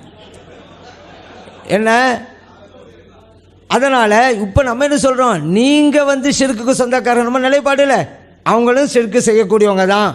அதுக்கு நம்ம காமிக்கிறோம். அல்லாட்ட கேட்கக்கூடிய ஒரு விஷயத்தை ஒரு டாக்டர் சொல்கிறாரு, என்கிட்ட குழந்தை பாக்கியத்துக்காண்டி வாங்க அப்படிங்கிறாரு. இதுக்கு நீங்கள் விளம்பரம் போட்டுக்கிறீங்க, ஒரு ஷிர்க்குக்கு உதவியாக இருந்திருக்கிறீங்க. இப்போ நம்ம ஏற்கனவே சொன்னோம்ல, உயிராக இருக்கக்கூடியவர்களுக்கு அல்லாஹ்வுடைய ஆற்றல் இருக்கிறது என்று நம்பக்கூடியவர்கள் இவர்கள் இணை வைக்கக்கூடியவர்கள் சொன்னது அதை வச்சு தான். இப்போ வலியுள்ளாட்ட போய் குழந்தை பாக்கியம் கேட்டாக்க ஷிர்க்கு, ஒரு உயிராக இருக்கிற மனிதன்கிட்ட போய் குழந்தை பாக்கியம் கேட்டாக்க தௌஹீதா? இது என்ன தௌஹீது? போலி தௌஹீதா இல்லையா அது? அதனால தான் நம்ம சொல்கிறோம். இப்போ இதில் என்ன இருக்குது? என்னமோ அதில் இருக்க ஆலோசனைன்னு இருக்க மாதிரி ஆலோசனை மட்டுமா இருக்குது. அதுக்கு இன்னொருத்தர் படித்து காமிக்கிறாங்க. திருமணமாகி பல ஆண்டுகள் ஆகியும் சிகிச்சைகள் பல செய்தும் குழந்தை பாக்கியம் கிட்டாத கணவன் மனைவியர் ஹாஜி இந்த டாக்டர்கிட்ட அவர்களை நேரில் சந்தித்து நல்ல ஆலோசனைகளும் மருந்துகளும் பெறலாம். அப்போ குழந்தை இல்லாதவங்க வாங்க மருந்து தர உங்கள் காய்ச்சல் தவளை போகும்னு அர்த்தமா? எதுக்கு கூப்பிட்டுருக்கிறாரு? குழந்தை தரனால கூப்பிட்டுருக்கிறாரு. அதுக்கு நீங்கள் அல்லாஹ் இல்லைப்பா குழந்தைய கொடுப்பான், ஒரு மனுஷன் கொடுக்குறேங்கிறான், ஷிர்க்காச்சு. அதுக்கு விளம்பரம் போனாலும் உங்கள் கொள்கை அப்படின்னு ஆகி போச்சுல. அப்போ அல்லாஹ்ட்ட கேட்கக்கூடியதை உயிராக உள்ளவர்களும் கேட்கலாம் என்பதுதானே உங்களுடைய கொள்கை. அதனால அப்பயே சொன்னால் வஅன்னல் குவ்வத லில்லாஹி ஜமீஆ, ஆற்றல் அனைத்தும் அல்லாஹ் ஒருவனுக்கு. நீங்கள் வித்தியாசப்படுத்துறீங்க, உயிராக இருப்பவன் இறந்து போனவன், இந்த வித்தியாசம் எதுக்கு? அதே போல் இன்னொரு ஒரு பத்திரிகையில் மனித உயிர் காப்பீருங்கிறீங்களே, ஒரு வலியுள்ளாட்ட போய் ஒரு ஆள் என் உயிரை காருங்க அப்படின்ட்டாக்கா ஊர் ஷிர்க்கு. ஒரு உயிராக இருக்கிற மனிதர்கிட்ட என் உயிரை காங்கண்டா தௌஹீதா? இது போலி தௌஹீத் அல்லவா? அதான் எங்கள் கேள்வி. என்னங்க வலியுள்ளாட்ட கேட்டால் ஷிர்க்குங்கிறீங்க, உயிராக கேட்டாக்கா அப்படி போட்டிருக்கிறோன்னு 1000 விளக்கம் கொடுக்குறீங்க. ஏன் இந்த விளக்கத்தை வலியுள்ளாட்ட ஒரு ஆள் கொடுத்துட்டு போவார், ஒரு வலியுள்ளா பார்த்து உயிரை காருங்கன்னு சொல்லுவார், என்னப்பா ஷிர்க்கு, அவர் ஒரு விளக்கத்தை கொடுத்துப்பார். என்ன நிலைப்பாடில் இருக்கிறீங்க? அதான் நம்ம சொன்னோம், நீங்கள் இணை வைக்கக்கூடியவர்கள் என்பது எங்கள் நிலைப்பாடுங்கிற இதைத்தான். நீங்கள் உயிராக இருக்கக்கூடியவர்கள் மரணித்தவர்கள் வித்தியாசப்படுத்துறீங்க. அல்லாஹ்வுடைய ஆற்றலை உயிராக இருக்கிற மனிதர்களுக்கு கொடுக்குறீங்க, அதனால தப்பு இல்லைன்றீங்க. உயிர் கொடுங்கன்னு கேட்கலாம், உயிரை பாதுகாக்கலன்னு உயிராக இருக்கிற மனுஷன்ட்ட கேட்கலாங்கிறீங்க. இதுதான் ஷிர்க்குங்கிறோம் நாங்கள். நம்ம என்ன சொல்கிறோம்? உயிராக இருந்தாலும் முடியாது, இறந்து போனாலும் முடியாது, முடியும் என்பது இறைவன் ஒருவனுக்கு சொந்தம். இதுதான் தௌஹீத். இந்த தௌஹீதுக்கு வாங்க. அல்லாஹ் யாரை வச்சு எதுவும் கொடுப்பான். உயிராக இருந்தால் இறந்து போனா என்ன? எல்லாம் அல்லாஹ்வுடைய படைப்பு தான். அல்லாஹ் யாரை வச்சு செஞ்சுக்கிட்டு போவான். நீங்கள் ரெண்டா பிரிக்க, உயிராக உள்ள மனிதர்களுக்கு என்னுடைய பண்பை ஏன் கொடுக்குறீங்க? உயிராக இருக்கிறவங்கெல்லாம் அல்லாவா? இப்போ உயிரை காப்பது அல்லாஹ் தான் சொல்லிவிட்டீங்களாக்கா, உயிராக இருக்கிற மனிதரை பார்த்து ஏன் கேட்கணும்? ஒன்று அவங்களை அல்லான்னு சொல்லணும், இல்லைன்னா எப்படி சொல்லலாம்? அதுக்கு பதில் சொல்கிற விட்டுவிட்டு உங்கள் கொள்கை இதுதாங்கிறது தான் காமிக்கிறோமே தவிர, நாங்கள் ஒரு கருத்தை எடுத்து வச்சு அதுக்கு ஆதாரம் அவங்க உங்கள் பத்திரிகையை நாங்கள் சொல்லவே கிடையாது. உங்களுடைய கொள்கை நீங்களும் இணை வைப்பவர்கள் என்பதற்கு எங்கே சொன்னோன்னு கேட்பீங்க, நாங்கள் சொல்லவே இல்லைங்க, அதுக்கு ஆதாரம் காமிச்சிருக்கிறோம். இல்லைன்னா நீங்கள் அதெல்லாம் காமிக்க வேணாம், எங்கள் கொள்கை அதுதான்டா சொல்லுங்கள், வெறும் வச்சு பேசிக்கிட்டே இருப்போம். அதனால் இது இந்த மாதிரி விஷயங்கள் உயிர் காருங்க, என் உயிரை பாதுகாருங்க அப்படின்ட்டு அல்லாதவர்கிட்ட முறையிடலாமா? அது உயிராக இருக்க மனிதனாக தான் இருந்தாலும் கூட சொல்லலாமா? எனக்கு குழந்தை வேணும்னு ஒரு ஆள் அணுகலாமா? அது அல்லாட்ட தான் கேட்கணுமோ, டாக்டர்கிட்ட போய் கேட்கலாமா? அது உயிராக இருக்கிற டாக்டர்னாலும் கேட்கலாமா? இதுக்கு பதில் சொல்லி நாங்கள்லாம் சிறுக்கு வைக்கலன்னு விளக்கம் சொல்கிறது விட்டுவிட்டு நீங்கள் ஆதாரமாக பத்திரிகை காமிக்கங்கிறீங்க. நீங்கள் இது செய்கிறீங்கிறத ஆதாரம் காமிச்சிருக்கோம். இது ஆதாரமாக நீங்கள் காமிக்க தேவையில்லை, நாங்கள் அந்த கொள்கையில் தான் இருக்கோம்னு சொல்லிடுங்க, நாங்கள் இனிமேல் காமிக்க மாட்டோம். அதுக்காக தான். அதனால் இதுக்கு என்னங்கிறது பதில் சொல்லுங்கள். அடுத்ததாக நபிகள் ஸல்லல்லாஹு அலைஹி வஸல்லம் அவர்களுடைய அந்த இல்முல் கைப் விஷயமெல்லாம் சொன்னாங்க. நம்ம ஒரு பாயிண்ட்டை எதுக்கு வைக்கிறோம் அப்படிங்கிறத அவங்க புரியணும். ஃபஸ்ட்டு நபிகள் ஸல்லல்லாஹு அலைஹி வஸல்லம் உங்களுக்கு மறைமுக ஞானம் உண்டா இல்லைங்கிற சப்ஜெக்ட் அல்லங்க. நீங்கள் லிமிட்டு நீங்கள் நம்முடைய லிமிட்டை விட அவங்களை தாண்ட செய்யுது. அப்போ அல்லாஹ்விற்கு கூடியது அவர்களுக்கு இருக்குதான்னு அர்த்தமா? இல்லை தானே. நம்முடைய எல்லை விட்டும் தாண்டுது. ஆனாலும் இறைவனுடைய நிலையை அடைய முடியலைன்னு சொல்லத்தானே செய்கிறோம். அந்த மாதிரி தான் பல பேருக்கு உதவி செஞ்சாலும், பல பேருடைய செயலை கேட்டாலும், செய்தியை கேட்டாலும் அதெல்லாம் எல்லை உள்ளது. அதனால் அல்லாஹ் ஆயிர முடியாது. லைஸ கமிஸ்லிஹி ஷையுன், ஏன்னா இறைவனை போல எதுவும் கிடையாது. ஏன்னா அல்லாஹ் ஆக முடியாங்கிறது மிகப்பெரிய வித்தியாசம். என்ன? நாம் எவ்வளவுதான் தெரிந்தாலும் எல்லைக்குள்ளே இருக்கிறோம். இறைவனுடைய ஞானம் எல்லைக்கு அப்பாற்பட்டு இருக்கிறது. இறைவன் நமக்கு கொடுத்த சக்தியை வச்சு நம்ம பார்க்குறோம். இறைவனுக்கு யாரும் சக்தியை கொடுக்கல. மிகப்பெரிய வித்தியாசம். அதனால் அவுலியாக்களை போய் அல்லாஹ்வுடைய இடத்துல வைக்கிறாங்க அப்படின்னு சொல்லப்படுவது அபாண்டமான குற்றச்சாட்டு. அதான் நம்ம சொல்கிறோம். நாங்கள் சொல்லாதையே சொல்ல, நாங்கள் அது இல்லைங்கிறோமே, அவுலியாவுக்கு சக்தியே இல்லைங்கிறோமே, எல்லைக்கு இருக்குங்கிறோமே, அல்லாஹ் கொடுத்துங்கிறோமே. அப்படிங்கும்போது எப்படி ஒன்றாக முடியும்? யோசிச்சு பாருங்கள். அதனால் இப்படி ஒரு அபாண்டமான குற்றச்சாட்டுகள். எங்கள் கொள்கை இதுதான். இந்த கொள்கை சரியா இல்லைன்னு பேசுங்க. நாங்கள் இப்போ சொல்கிறோம்ல, அல்லாஹ்வுடைய இடத்துல நாங்கள் வைக்கலை. அதனால் இந்த கொள்கை சரியான பாருங்கள். நபிகள் ஸல்லல்லாஹு அலைஹி வஸல்லம் அவருடைய மறைமுக ஞானம் இல்லைங்கிறதுக்கு எவ்வளவோ சொல்லலாங்கிறீங்க, இருக்குங்கிறதுக்கு எவ்வளவோ சொல்லத்தான் செய்யலாம்.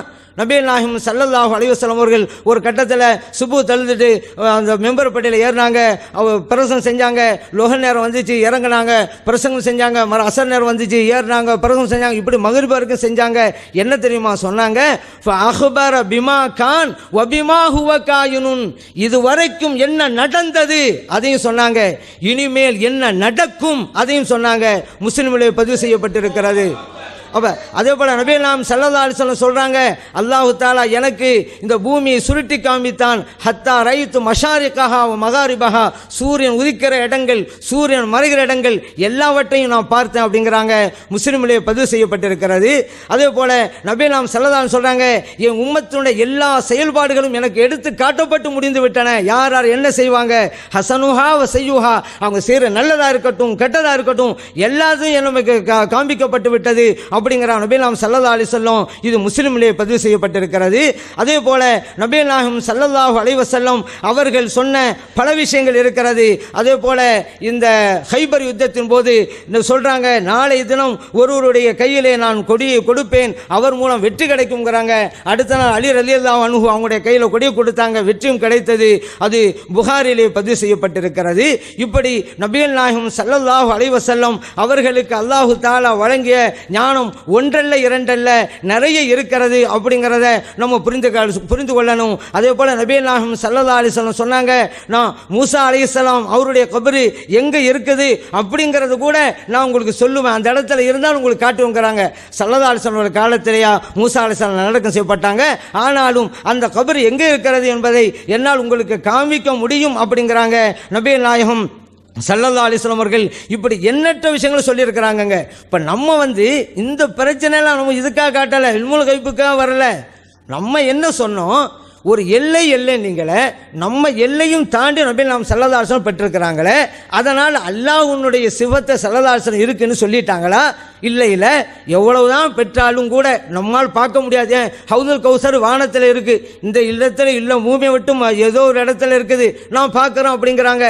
அப்படி ஆனால் நபிகள் ஸல்லல்லாஹு அலைஹி வஸல்லம் அவர்கள் இறைவனுடைய பண்பை பெற்று விட்டார்கள் என்று அர்த்தமா? ஸல்லல்லாஹு அலைஹி வஸல்லம் அல்லாஹ்வுடைய இடத்துல இருக்கிறாங்கன்னு அர்த்தமா? கிடையாதுல. ஏன்? எவ்வளோதான் அந்த ஞானத்தை பெற்றாலும் அது ஒரு எல்லைக்குள் இருக்கிறது அப்படிங்கிறதான காரணம். அது மட்டும் இல்லை, இப்போ நம்ம என்ன சொன்னோம், நீங்கள் கடைசியில் ஒவ்வொன்றா பார்த்து முஸ்லீம்களையெல்லாம் காஃபிருங்கிற அளவுக்கு ஒரு பாவம் செஞ்சுட்டா கூட அவனும் காஃபிராக பெறுவான். உதாரணத்துக்கு ஒருத்தன் தற்கொலை பண்ணால் அவங்களுக்கு ஜனாசா தொழுகை கிடையாது, அவன் நிரந்தர நரகங்கிறீங்க, ஒரு முஸ்லீமை காஃபிராக்குறீங்க, இது தப்பல்லவா? நபிகள் ஸல்லல்லாஹு அலைஹி சொன்னாங்க, ஒரு முஸ்லீம் பார்த்து யா காஃபிர் என்று சொன்னால் அதுக்கு அவன் தகுதியிலும் பொழுது உனக்கே திரும்பி வந்து விடுமாட்டாங்களே, இது இது புகார் பதிவு செய்யப்பட்டிருக்கு, முஸ்லிம்கள் பதிவு செய்யப்பட்டிருக்கு. அந்த வேலும் நீங்கள் நினைவு வைக்கிறீர்கள். ஏன் தற்கொலை செய்து கொண்டவனை இஸ்லாத்தை விட்டு அப்பாற்பட்டவன் நிரந்தர நரகத்திற்கு சொந்தக்காரன் அப்படிங்கிறீங்க. ஒரு முஸ்லிமை காபிராக்குறீங்க. இது ஷிர்க் அல்லவா? அது மட்டுமா, நீங்க கொஞ்சம் கொஞ்சமா அந்த இளைஞர்கள் எங்க அழைச்சிட்டு போறீங்க? காபிர்களுக்கு சலாம் சொல்லலாம் அப்படிங்கிறீங்க. இதுவெல்லாம் எந்த நிலைக்கு உங்களை கொண்டு போக போகிறது என்கின்ற குற்றச்சாட்டு வச்சிருக்கிறோம். இதுக்கெல்லாம் வேறு சொல்லல. ஆரம்பத்திலேயே பிதத்து என்பதற்கு பல்வேறு விஷயங்கள் நம்ம சொல்லி தந்தோம். ஆனால் அவங்களுக்கு இதுவரைக்கும் பதில் தரல. இந்த பிதத்து நீங்க என்ன பிதத்து செய்றீங்க என்று ஆரம்பத்தில் வச்சோம், இதுவரைக்கும் பதில் தரல.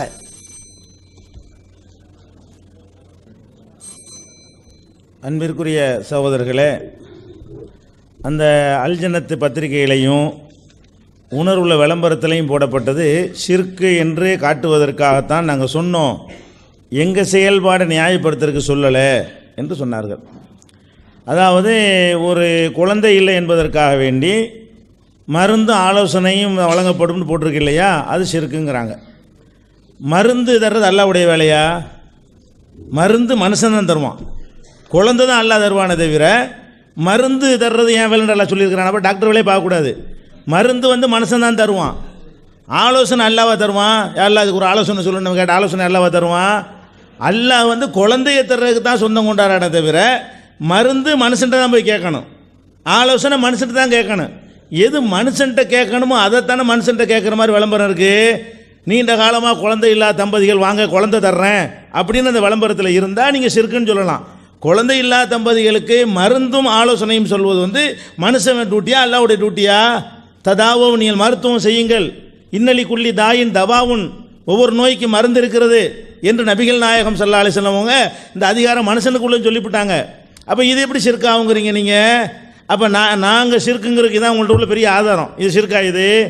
இது ஒன்றும் பெரிய பிரச்சனையே கிடையாது. இன்னொன்று சொல்லிக்கிறேன், நம்ம சகோதரர்கள் சில பேர் அவங்க பேசும்போது சிரிக்கிறீங்கல்ல, அதை என்ன நினச்சிக்கிறாங்கன்னா நீங்கள் அங்கீகரித்து சிரிக்கிறேன்னு நினச்சிக்கிறாங்க. அங்கீகரித்து சிரிக்கிற 2 தடவையும் கேளுங்க, அதையும் ஆதாரமாக வர காட்டிகிட்டு இருக்கிறாங்க. நான் கேட்குறேன், அங்கீகரித்து சிரிக்க அதான் உங்கள் சைடில் உள்ள நீங்கள் சொன்னால் சரின்றுவாங்க. நீங்கள் எதிர்த்தரப்பில் உள்ள சொன்னால் கவனமாக நீங்கள் சொல்லணும். ஏன்னு கேட்டால் அங்கீகரித்து சிரிக்கிறது இல்லை, இவ்வளோ தமாஷா பேசுகிறீங்கன்னு சிரிக்கிறாங்க. அதுதானே சிரிக்கிறிய? சரி சரி சரி, அதான் அதில் உள்ள மேட்ருங்க. அடுத்து என்ன இல்லை, எங்கள் மக்கள் சிரிக்கிற எங்களுக்கு தானே தெரியும். அடுத்து என்ன தெரியுமா? இன்னொன்று என்ன செய்கிறாங்கன்னா, வலியுல்லாட்ட கேட்டால் ஷிர்க்குங்கிறீங்க, மருத்துவர்கிட்ட கேட்டால் ஷிர்க்கு இல்லையா அப்படின்னு சொல்கிறீங்க. வலியுல்லாட்ட கேட்டதுனாலயே ஷிர்க்குங்கிறோம். எதனால் ஷிர்க்குன்னு ஆரம்பம் முதல் உரையில் சொல்லியிருக்கிறேன். எதனால் ஷிர்க்குங்கிறோம்? அவரை அல்லாஹ்வுடைய இடத்தில் வைத்து நீங்கள் கேட்கிறீர்கள். அல்லாஹ் கேட்பது போல் அவர் கேட்பார், அல்லாஹ் பார்ப்பது போல் அவர் பார்ப்பார், அல்லாஹ்வை போல பிரித்து அறிவார். எல்லை இல்லாமல் கோடான கோடான கோடான கோடானி மக்கள் கேட்டாலும் அவர் அதை பிரித்து அறிந்து என்ன செய்வார்? அது அல்லாஹ்ட்ட சொல்லி வாங்கி தருவார். நீங்கள் சொல்லக்கூடிய நேரத்தில் அது என்னவாகி விடுகிறது? அல்லாஹ்வுடைய தன்மை நீங்கள் கொடுத்துட்றீங்க. அது ஷிர்க்கு தான். மருத்துவர்கிட்ட கேட்கும் பொழுது ஒரே நேரத்தில் ஒரு வினாடியில் கோடான கோடான கோடானி பேர் உலகத்தின் பல பகுதியில் இருந்து கேட்டார்களே, ஆனால் அதுவும் ஷிர்க்கு தான். மருத்துவர்கிட்ட கேட்கும்போது விளம்பரத்தை பார்த்துட்டு ஒருத்தர் தான் போவாங்க. 10 பேர் ஒன்றா போனால் கூட ஒருத்தர் தான் உங்களை அனுப்புவாங்க. அது மனுஷன்ட்ட கேட்குற மாதிரி கேட்குறாங்க. அந்த மருந்தை கூட எப்படி கேட்குறாங்கன்னு கேட்டால், மருத்துவரை மனிதர் என்ற இடத்தில் வைத்து கேட்கிறார்களே தவிர அல்லாஹ்வுடைய தன்மையை கொடுத்து கேட்கிறார்களா? நீங்கள் அவுலியான்னு சொல்லக்கூடிய ஆட்கள்கிட்ட அல்லாஹ்வுடைய தன்மையை கொடுத்துல கேட்குறீங்க. அல்லாஹ் கேட்குற மாதிரி எவன் வேண்டாலும் கேளு, எங்கேருந்து வேண்டாலும் கேளு, அதெல்லாம் அவருக்கு தெரியும், அல்லாஹ்ட்ட வாங்கி தந்துடுவார் என்று நீங்கள் சொல்வீர்களே. ஆனால் அங்கே நீங்கள் அல்லாஹ்வுடைய கேட்கும் திறனை, அவனுடைய பார்க்கும் திறனை கொடுத்துருக்குறீங்க. மருத்துவர்கிட்ட அப்படி கொடுக்கல. இது எப்படி ரெண்டையும் நீங்கள் கம்பேர் பண்ணுறீங்கன்னு விளங்கலை. இது எப்படி ரெண்டும் ஒப்பாவும்? அப்போ உங்கள்ட்ட ஒரு ஆதாரமும் கிடையாது என்பது தெள்ள தெளிவாக தெரிஞ்சிருச்சு. அடுத்து என்ன கேட்குறாங்க? நபிகள் நாயகம் ஸல்லல்லாஹு அலைஹி வஸல்லம் அவர்கள் அவங்களுடைய கேட்குறது, அவங்களுடைய பார்க்குறது நம்மளை விட கூடத்தானே, லிமிட்டு கூடுதா இல்லையாங்கிறாங்க. லிமிட்டு கூடுறது பேச்சு இல்லை, அல்லாஹ்வுடைய லிமிட்டுக்கு வர்றது தான் பேச்சு. லிமிட்டு ஒருத்தர் கூடலாம், ஒருத்தர் குறையலாம். இங்கே உள்ள மக்கள் அனைவரும் ஒரே லிமிட்டில் கேட்பீங்களா? அனைவரும் ஒரே லிமிட்டில் பார்ப்பீங்களா? ஒருத்தர் கண்ணாடி போட்டும் பார்க்க முடியாமல் இருக்கார், ஒருத்தர் கண்ணாடி இல்லாமல் பார்க்குறாரு. லிமிட்டு டிஃப்ரெண்ட் இருக்கலாம். ரசூலுல்லாஹ்வுக்கு கூடவே லிமிட் இருந்துட்டு போகுது. நம்முடைய கேள்வி லிமிட்டு ஒருத்தருக்கு அதிகம், நம்மை விட அதிகமாக இருப்பது பிரச்சனையா, அல்லாஹ்வுக்கு போல இருக்கிறது பிரச்சனையா? எதனால நீங்கள் கேட்குறது நாங்கள் ஷிர்க்குங்கிறோம்? இவருடைய கேள்வி, இறந்து போன இந்த பெரியார் மகானுடைய கேள்வி அல்லாஹ்வுடைய கேள்வியை போல, அதுக்கு எந்த லிமிட்டும் எல்லையும் கிடையாது. எல்லையும் கிடையாது என்று நீங்கள் நினைக்கிறீங்களே, அதுக்கு தான் சொல்கிறோம். இதுதான் அதில் உள்ள ஒரு விஷயம். அதுக்கடுத்து என்ன செஞ்சிட்டாங்கன்னு கேட்டால், இதுக்கு ஒரு ஆன்சர்லாம் பண்ண முடியாதுன்ற உடனே இது ஒரு அபாண்டம், நாங்கள் அல்லாஹ்வுடைய இடத்துல வைக்கிறோம்னு சொல்வது அபாண்டம் என்று சொல்லிவிட்டார்கள்.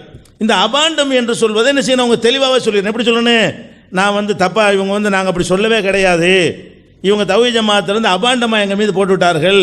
நாங்கள் என்ன நினைக்கல, இந்த இறந்து போன ஆளுக்கு எத்தனை பேர் கேட்டாலும் கேட்பாங்க, நாங்கள் சொல்லலாம் கிடையாது, லிமிட் இல்லாமல் கேட்பாங்கன்னு சொல்ல கிடையாது, மனசில் நினைக்கிறதெல்லாம் கேட்பாங்கன்னு நாங்கள் சொல்ல கிடையாது, அதெல்லாம் இவங்க நாங்கள் சொல்லாத ஒன்றை அவங்க சொன்னதாக சொல்கிறாங்க.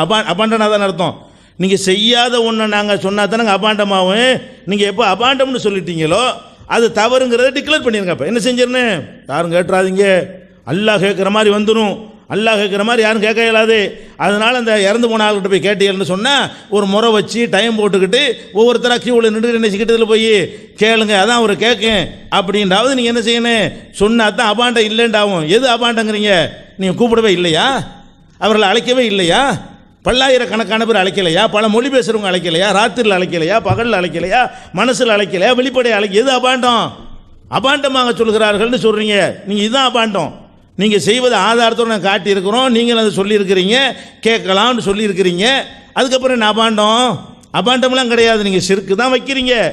இதுக்கு அபாண்டம்னு சொல்கிறீங்கன்னு கேட்டால் பதில் இல்லை என்ற உடனே அபாண்டம் நாங்கள் அப்படிலாம் நினைக்கவே இல்லைன்னா இதுக்கு ஆன்சர் பண்ணுங்க. அப்போ ஏன் கூப்பிட்டீங்க, லட்சக்கணக்கானவர் கோடிக்கணக்கானவர் செத்து போனாலே கூப்பிடுறீங்க, எந்த இடத்துல வச்சு கூப்பிடுறீங்க, அல்லாஹ்வுடைய இடத்துல வச்சு கூப்பிடலன்னா வேறு எந்த சக்தி அடிப்படையில் அதை கூப்பிட்டீங்க, அதுக்குரிய ஆதாரத்தை காட்டுங்க. இதுதான் அதில் உள்ள விஷயம். மறுபடியும் குழப்புறாங்க. அதுக்கு அடுத்து நபிகள் நாயகம் ஸல்லல்லாஹு அலைஹி வஸல்லம் அவர்கள் அதாவது நடந்தது நடக்க இருப்பதெல்லாம் சொன்னார்கள் அப்படின்னு ஒரு வசனம் வந்தால் புரிந்து கொள்கிற விதத்தை பாருங்களேன். நடந்தது நடக்க இருப்பதையெல்லாம் தெரிந்தார்கள்னு சொன்னால் 70 பேரை கூட்டிகிட்டு போய் கொல்ல போகிறாங்கிறது ஏன் தெரியாமல் போச்சு, ஒன்று நடந்ததில் இருக்கணும், நடக்க போகிறதுல இருக்கணும். அப்போ 70 பேரை கூட்டிக் கொண்டு கொலை பண்ணுறது கூட்டிகிட்டு போனாங்க, கற்று தர்றது கூட்டிகிட்டு போய் சகாபாக்களை கொலை பண்ணி விட்டாங்க, விஷத்தை கொடுத்து ரசூலுல்லாவை கொல்றதுக்கு ஒரு அம்மா முயற்சி பண்ணாங்க, அது அவங்களுக்கு பாதிப்பை வேற ஏற்படுத்தினுச்சு, கூட இருந்து ஒரு ஆள் கூட இறந்து வர போயிட்டார் ஒரு அறிவிப்பில். அப்போ அந்த மாதிரி எல்லாம் பாதிப்பு ஏற்பட்டிருக்கு, அது ஏன் தெரியலை. ஒருத்தர் வர்றாரு, எட்டி பார்க்குறாரு, உள்ளே வந்தோடனே செய்கிறாங்க, நீ எட்டி பார்க்குறது முன்னாடியே எனக்கு தெரிஞ்சிருந்தா குத்திருப்பேன் ஈட்டினாலங்கிறாங்க. முன்னாடியே ஒருத்தர் தலையை செய்விக்கிட்டு இருக்கிறத எட்டி பார்த்துட்டு இருக்கிறாரு, அது ரசூலுல்லாஹ்க்கு தெரியாமல் இருக்கிறது. சிதறத்துல் முன்தகாவை பார்க்குறாங்க, அதை சுற்றி என்னமோ பல அல்வான்கள் இருந்துச்சு, லாதிரி என்னன்னு எனக்கு தெரியலைங்கிறாங்க. சிதறத்துல் முன்தகா பார்த்தேங்கிறாங்க, அதில் உள்ள விஷயங்கள்லாம் எனக்கு தெரியலைங்கிறாங்க. அதையெல்லாம் ரசூலுல்லாஹ் சொல்கிறாங்க. மூசா நபி மூர்ச்சையிலேருந்து மயக்கமற்று எழுந்திருப்பார், அவர் மூர்ச்சையை ஆவலையா அல்லது முன்னாடி ஒருக்கா மூர்ச்சை ஆகிட்டார்ல துன்யாவில், அதனால் அவருக்கு விதியில் கொடுத்துருச்சான்னு எனக்கு தெரியாதுங்கிறாங்க. அனைத்தையும் தெரிந்தவர்கள்னு நீங்கள் சொல்லக்கூடிய ரசூல் ஸல்லல்லாஹு அலைஹி வஸல்லம் அது தெரியாதுங்கிறாங்க. மேராஜுக்கு போகிறாங்க, ஒவ்வொரு நபியையும் பார்க்கும்போது மன்ஹாத இவர் யாருன்னு கேட்குறாங்க. ஜிப்ரீல் அறிமுகப்படுத்துகிறார், இவர் தான் இப்ராஹிம், இவர் தான் ஆதம். நேருக்கு நேரம் மூஞ்சி பார்த்த பிறகு கூட இவர் யாருன்னு கேட்குறாங்க. அப்போ நடந்தது நடக்க இருப்பதான் தெரியும்னா இவர் தான் ஆதம்ன்ற ரசூலுல்லாஹ்வுல ஜிப்ரீலுக்கு சொல்லி கொடுத்துருப்பாங்க. இது மாதிரி நிறைய இருக்கிறது. ஒரு எறும்பு புற்று எரிக்கப்பட்டிருக்கிறது, இதுக்கு தீ வைத்தவர் யாருன்னு கேட்குறாங்க. ஹிஜ்ரத் செஞ்சு போகிறாங்க மதீனாவுக்கு, குறுக்கு வழி அவங்களுக்கு தெரியலை. ஒரு காஃபிரான ஒருத்தரை கூலிக்கு பேசி அவரை சவுர் குகைக்கு வர சொல்லி அவரை வழிகாட்டியாக கொண்டு போனாங்க, அது கூட தெரியாமல் இருந்திருக்கிறாங்க. ஒரு பொருளை உங்களுக்கு வருமானா இது சதக்காவா ஹதியாவான்னு கேட்பாங்க. ஏன்னா சதக்கா உங்களுக்கு ஹராமு, ஹதியா தான் ஹலாலு. கேள்வி கேட்டு தெரிஞ்சுக்கிட்டு தான் சாப்பிடுவாங்க, சாப்பிடாமல் இருப்பாங்க. வந்தவுடனே இது சதக்கா இது ஹதியான்னு சொல்லிட மாட்டாங்க, கேட்டு தான் தெரிஞ்சுக்கிட்டாங்க. அலி ரலியல்லாஹு தேடி வீட்டுக்கு போகிறாங்க, ஃபாத்திமா வீட்டுக்கு. காணாண்டவுடனே ஐன அலியுன், அலி எங்கேன்னு கேட்குறாங்க. ஏன் அலி எங்கே இருக்கான்னு தெரிஞ்சுக்கிற வேண்டியானே, அது தெரியவில்லை. அதே மாதிரி ஒருத்தர் இறந்தவரை கொண்டு வந்தாங்கன்னா இவருக்கு கடன் இருக்குதான்னு கேட்பாங்க. கடன் இருக்குன்னா தொழுகை நடத்த மாட்டாங்க, கேட்டு தான் தெரிஞ்சுக்கிடுவாங்க. ஒரு பொருளை ஒரு ஆட்டை ஓட்டிக்கிட்டு போகிறாருன்னு சொன்னால் இது விற்கிறது கொண்டு போறியா அன்பளிப்பாக கொண்டு போறியான்னு கேட்பாங்க. கேட்டு பையான்னு அவன் அத்தியத்தன் கேட்டிருக்கிறாங்க. அதே மாதிரி ஒரு பொம்பளை அதிகமாக தொழுவாங்க அப்படின்னு சொல்லி வரும்பொழுது அந்த பொம்பளை யார், மன்ஹாதிஹி ஃபுலானத்துன் ததுக்குர்பின் சலாத்திகான்னு அந்த அதிசு வரும், கேட்டு தான் தெரிஞ்சிருக்கிறார்கள். ஒருத்தர் கல்யாணம் பண்ணி கேட்பார் ஒரு பெண்ணை, நீ மோதிரம் வச்சிருக்கிறான்னு கேட்பாங்க. இரும்பு மோதிரமாச்சு இருக்குதா, அவர் உண்மை இல்லைன்னு தெரியல உங்களுக்கு, விசாரித்து அவர் போய் பார்த்துட்டு ஒன்றுமே இல்லைன்னு சொல்லும்போது அவங்களுக்கே தெரிகிறது. ஏன் கேட்கணும், எல்லாம் தெரியும்னா கேட்காமல சொல்லிடலாம், உன்ட்ட ஒன்றுமே இல்லையே அப்படின்னு சொல்லியிருக்கலாம். அதே மாதிரி ஜாபீர் பிரயாணத்தில் போயிட்டு இருக்கிறாங்க. மன்ஹாதா யார், நான் தான் ஜாபீர், அவ்வளோ நெருக்கமான ஒரு சஹாபியுடைய மகன். அவர் யாருன்னு கூட அப்துல்லாவுடைய மகன், ஆனாலும் அவரை பற்றி தெரியலை. ஒரு கூட்டத்தார் வந்தாங்கன்னா மணில் கௌம், இந்த கூட்டத்தார் யார் அப்படின்னு விசாரிப்பாங்க. அதனால ரசூலுல்லாஹ்வுக்கு தெரியும் என்றால் அது ஃபித்னா சம்பந்தப்பட்டது. நடந்து நடக்க இருப்பது தெரியும் என்று சொன்னால் எதிர்காலத்தில் நடக்கக்கூடிய குழப்பங்கள் இன்னொரு அறிவிப்பில் அப்படியே வருகிறது. ஃபித்னான்னு சொல்லியே இன்னொரு அறிவிப்பில் என்ன செய்யுது, இன்னி லஅலமுன் நாஸி பி குல்லி ஃபித்னத்தின் ஹிய காயினத்துன் ஃபீமா பைனி வ பைனஸ்ஸா, எனக்கும் கியாம நாளுக்கு மத்தியில் ஏற்படக்கூடிய எல்லா குழப்பங்களை பற்றியும் நான் அறிந்திருக்கிறேன். அறிஞ்சு சொல்லிட்டாங்க. என்னென்ன தஜ்ஜால் குழப்பம் வரைக்கும் அவங்க என்னென்னத்தில் அறிந்திருந்தாலும் அந்த குழப்பத்துக்கு சொல்கிற ஒரு அதுக்கு தான் வந்தாங்க. குழப்பங்களை பற்றி நமக்கு எச்சரிக்கை பண்ணுற கடமை இருக்கிறது.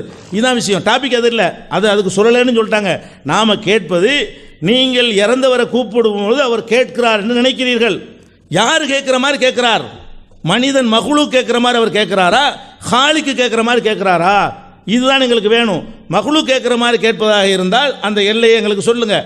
ஹாலி கேட்குற மாதிரி கேட்குறாருன்னா அதுக்குரிய ஆதாரத்தை சொல்லுங்கள் என்று திரும்ப திரும்ப பல தடவை கேட்டுவிட்டோம். ஒன்றுக்குமே பதில் சொல்ல காணாம்.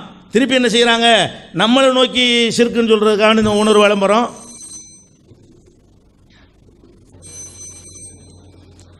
அன்பானவர்களே, அவங்க தரப்பில் ஒரு கேள்வியை கேட்டு சிரிக்கிறதுக்கு பல காரணம் இருக்கும் அப்படின்னு சொல்லி, தமாஷுக்காகத்தானே சிரிச்சிங்க அப்படின்னு கேட்டு அவள் தமாஷுக்கு சிரிப்பு இருக்குன்னு சொன்னாங்க. இப்படி சொல்லும் பொழுது அந்த அணியினர் சிரிச்சிட்டாங்க. அப்போ இவங்க சொன்னது தமாஷன்னு ஆகி போச்சு. இப்போ அல்ஹம்துலில்லாஹ் ஒப்புக்கொண்டாங்க. அடுத்ததாக இந்த மருந்துக்கு ஒரே விளக்கம் கொடுத்தாங்க. ஆனால் அந்த உயிர் காப்பிற்கு விளக்கத்துக்கு வரவே இல்லை. ஏன்னா விளக்கம் கூட சொல்லாத அளவுக்கு கடுமையான குற்றச்சாட்டு அது. மருந்து 2 பத்திரிகையில் விஷயத்தை வச்சோம். ஒரு விஷயம் மருந்து அப்படி இப்படி அப்படின்னாங்க.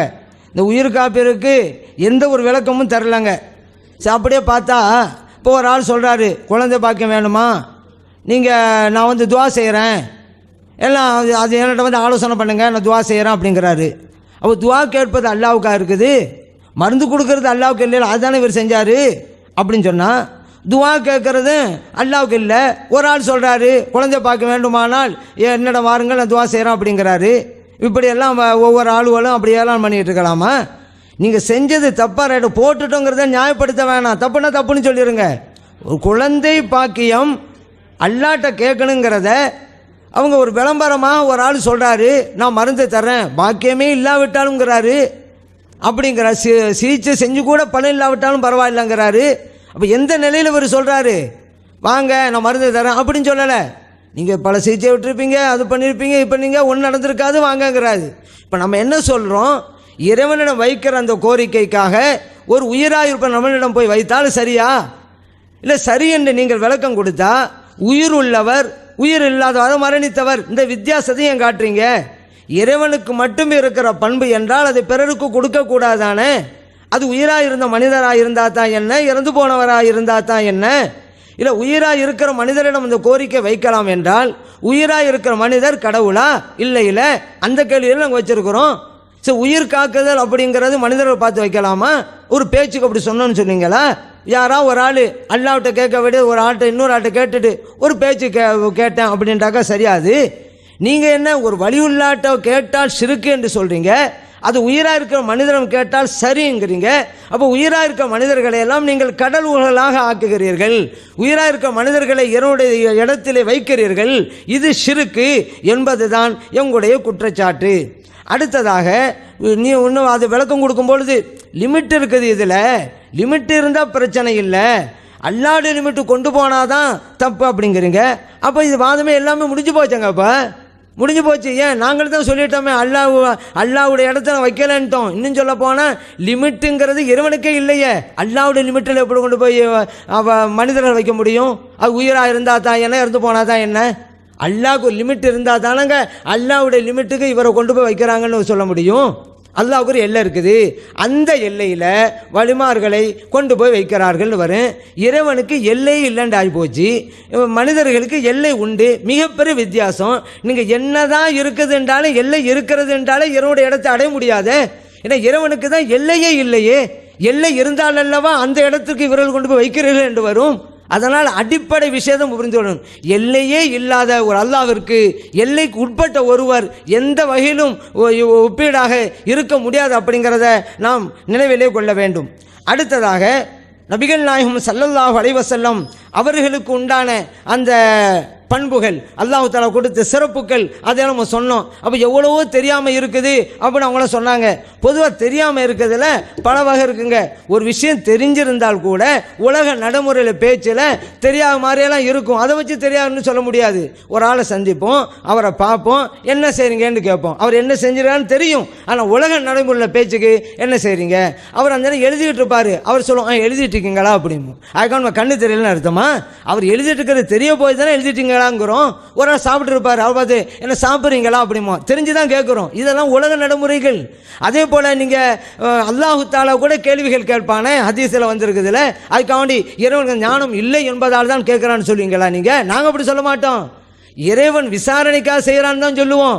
ஆனால் உங்களுடைய கருத்து பெறான்னு பார்த்தா இறைவனுக்கு ஞானம் இல்லைன்னு சொல்லியிருக்க போல தெரியுதா? இப்போ சல்லாஹ் உங்களுக்கு சொன்ன மாதிரி அந்த மாதிரிலாம் வந்துடுது. அல்லாஹ் தஆலா கேள்வி கேட்பான் நாளை மறுமையில், நீ இப்படி செஞ்சியா, நீ இப்படி செஞ்சியா.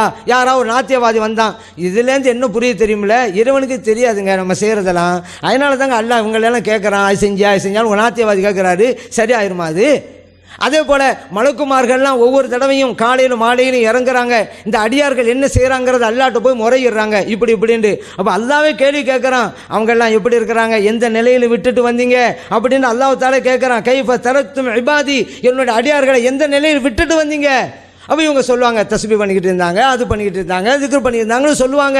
புகாரில் இருக்குதா இதெல்லாம்?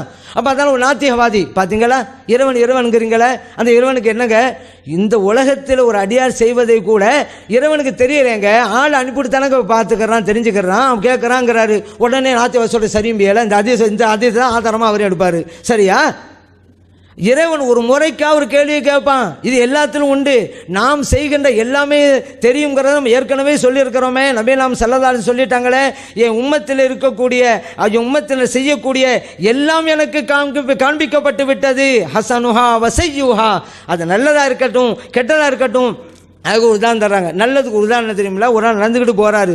அப்போ பாதையில் ஒரு இடம் இருக்கிற பொருள் கிடக்குது, அதை அகற்றிட்டு போகிறாரு. அதுவும் எனக்கு எடுத்து காண்பிக்கப்பட்டு விட்டது. இப்போ நம்ம செஞ்சால் கூட நபி நாம் ஸல்லல்லாஹு அலைஹி வஸல்லம் தெரிஞ்ச விஷயம் தான் அது. அதே போல் நபி நாம் ஸல்லல்லாஹு அலைஹி வஸல்லம் சொல்கிறாங்க, ஒரு ஆள் எச்சிலை துப்பி அதை எடுத்து சுத்தம் பண்ணார் பள்ளியாசல்ல, அதுவும் எனக்கு காண்பிக்கப்பட்டு விட்டதுங்கிறாங்க. முஸ்லிமில் பதிவு செய்யப்பட்ட ஹதீஸ். அப்போ ஒரு ஆள் நல்லே செஞ்சாலும் எல்லாம் அடங்கி போச்சுலங்க இது. அப்புறம் தனித்தனியாக அங்கே சொல்லணும். உலக நடைமுறைக்கு ஒவ்வொன்றும் உண்டு. இப்போ நீதிபதி ஒரு இடத்துல உட்காண்டாருன்னு சொன்னாக்கா அவர் தெரிந்தாலும் கூட கேட்க முறைப்படி கேள்வி கேட்பார். அதே போல் ஒரு தந்தை தனையன்ட்ட போகக்கூட இடத்துக்கு போயிருப்பான், அவனை கூப்பிடுவார், தெரிஞ்சிருக்கவன் எங்கே போயிட்டு வந்தாண்டு கண்டிக்கிறாரு. அப்போ என்ன தெரியுமா சொல்லுவார், எங்கடா போனேன் அப்படிம்பாரு. அதுக்கு தெரியலன்னு அர்த்தமா? அப்படி உரிய முறையில் விசாரிக்கிறாரு. இப்படி யதார்த்தத்துக்கு வாங்க, அதுக்கெல்லாம் இப்படி இருக்கிறது ஆனால் தெரியாது. அப்போ மற்ற ஹதீஸ் எல்லாம் அடிபட்டு போத எல்லாம் எனக்கு எடுத்து காமிக்கப்பட்டு விட்டது.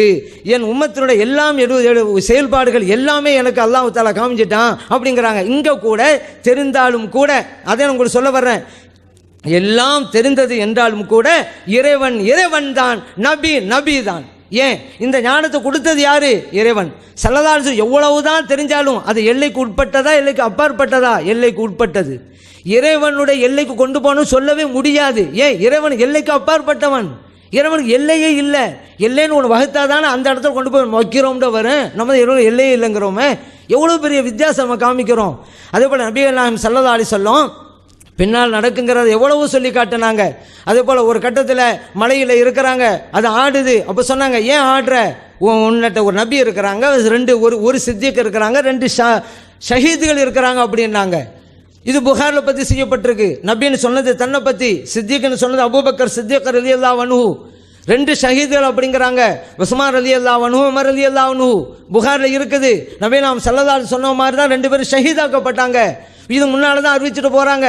அதே போல் நாளைக்கு யுத்தம் நடப்போகுது, பத்ரு யுத்தம். அந்த இடத்துல நபி நாம் ஸல்லல்லாஹு அலைஹி வஸல்லம் அந்த மைதானத்துக்கு சஹாபா பெருமக்களை கூப்பிட்டு போய் காமிக்கிறாங்க. அருமை தோழர்கள் பார்த்துக்கிறங்க, ஹாதா மஸ்ரா ஃபுலான், இங்கே தான் அபூஜஹல் கொல்லப்படுவான். ஒரு இடத்துக்கு காமிக்கிறாங்க, இந்த இடம் தான் உத்பா கொல்லப்படுவான், இந்த இடம் தான் ஷைபா கொல்லப்படுவான். அங்கே ஃபுலான் வருது, இன்னாள் வருது ஹதீஸில். அடுத்த நாள் யுத்தம் நடைபெறுது, முஸ்லிம்கள் வெற்றி அடைகிறாங்க. நபிகள் நாம் ஸல்லல்லாஹு அலைஹி வஸல்லம் எந்த இடத்தை சுட்டி காட்டி யாருடைய பேரை சொன்னாங்களோ அந்தந்த இடங்களில் அவங்க கொல்லப்பட்டு கிடந்தாங்க. புகாரில் இருக்குது, முஸ்லிமில் இருக்குது. நாளைக்கு என்ன நடக்க போங்கிற சில இன்னைக்கு சொன்னாங்க. ஆனால் இருந்தாலும் அல்லாஹ் சொல்லி கொடுத்தது, விஷயம் முடிஞ்சு போச்சு. அல்லாஹ் வாங்க முடியாது. இவங்க எவ்வளோதான் தெரிஞ்சாலும் எல்லை உள்ளது. அல்லாஹ்வோட ஞானம் எல்லை இல்லாதது. டிஃபரன்ஸ் வந்துருச்சு. லைஸ கமிஸ்லிஹி ஷையுன். அப்படி இருக்கும்போது அல்லா இடத்துல போய் வைக்கிறாங்க. ஏங்க சொல்லுங்க? நான் இல்லை. அப்போ ஒரு விஷயம் சொல்லிவிட்டாங்க, அல்லாவுடைய இடத்துல வைக்கலண்டா பிரச்சனை இல்லைன்ட்டாங்க. விஷயம் முடிஞ்சு போச்சு. ரொம்ப சிம்பிள், முடிஞ்சு போச்சு. அல்லா இடத்துல நான் வைக்கல, நீங்கள் சொன்னால் போதுமா? அப்போ விக்கிரக வழிபாடுன்னு சொல்லி நீங்கள் சிலை வணங்க வழங்குறேன்னு சொன்னாக்க போதுமா? நீங்கள் உங்கள் வேலையை இருப்போம்.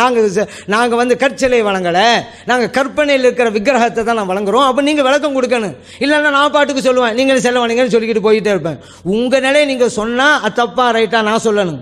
எங்கள் நிலைப்பாடு சொன்னால் தப்பா ரைட்டாங்கன்னு நான் சொல்கிறோம். இறைவனுடைய லிமிட்டுக்கு போகலை. இறைவன் லிமிட் ஆகிடும். யாரா ஒரு ஆள் இவருடைய லிமிட்டுக்குள் கொண்டு போய் வச்சுட்டான்னு சொன்னாக்க சிறுக்காயிரும். ஏன் அவர் என்ன சொல்கிறாரு? அல்லாவுக்கு லிமிட் இருக்கிறத ஒப்புக்கொண்டதா ஆகி போச்சாங்க. அல்லாவுடைய லிமிட்டில் கொண்டு போய் வச்சுட்டேன்றால அல்லாவுக்கு லிமிட் இருக்குது. ஷிர்க், பச்சை ஷிர்க். இது அதான் நாங்கள் கூடாதுங்கிறோம். அதனால் எதையும் செஞ்சு பாருங்கள். அதே போல் ஒரு முஸ்லீம் வந்து காஃபிராக்கக்கூடாது. ஒரு இறந்து போன முஸ்லீம் வந்து தற்கொலை பண்ணால் அவனுக்கு ஜனாசா தொழுகை இருக்குது, அவனுக்கு அவன் நிரந்தரத்து போவான்னு சொல்கிறது